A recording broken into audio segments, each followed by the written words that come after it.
লেখা যদি বোল্ড বা মোটা হরফে করতে হয় তাহলে কি করতে হবে, টেক্সটের এই পাশে এবং ওই পাশে এক্সট্রা ভাতে হবে, এক্সট্রা চিহ্ন। তা আমি দেখিয়ে দিই। এক্সট্রা দিলাম, তারপর টেক্সট করলাম, আবার এক্সট্রা দিলাম, এবং মোটা হরফে বা বোল্ড হরফে হয়ে গেল।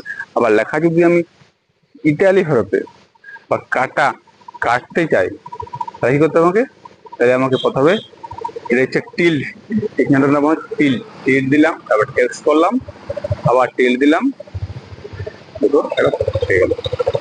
আবার লেখা যদি আমি সিলেকশন করতে যাই, আন্ডার কভার করতে যাই, তাহলে কি করতে হবে আমাকে, তাহলে আমাকে এটা ব্যাকটিক এটা বলা হয়। এটার নাম হচ্ছে ব্যাকটিক দিলাম, টেক্সট করলাম, আবার ব্যাকটিক দিলাম। এটা লেখার মাঝখানে করা যায় এটা। আবার লেখা যায় সিরিয়াল বাই সিরিয়াল, পরের পর করা হয়, তাহলে আমার কি করতে হবে, তাহলে আমার করতে হবে স্টার দিলাম, ডট দিলাম, স্পেস দিলাম, টেক্সট করলাম, তারপর পরপর লিখে গেলাম, অটোমেটিকলি পরপর হয়ে যাবে। লেখা যদি নাম্বারিং করতে হয়, নাম্বার দিয়ে করতে হয় 1 2 3 4 করে, তাহলে আমাকে কি করতে হবে, তাহলে আমাকে প্রথম নাম্বার দেবো, ডট দেবো, স্পেস দিয়ে লিখে যাবো, পরপর লিখে যাবো, অটোমেটিক 1 2 3 4 5 হয়ে যাবে।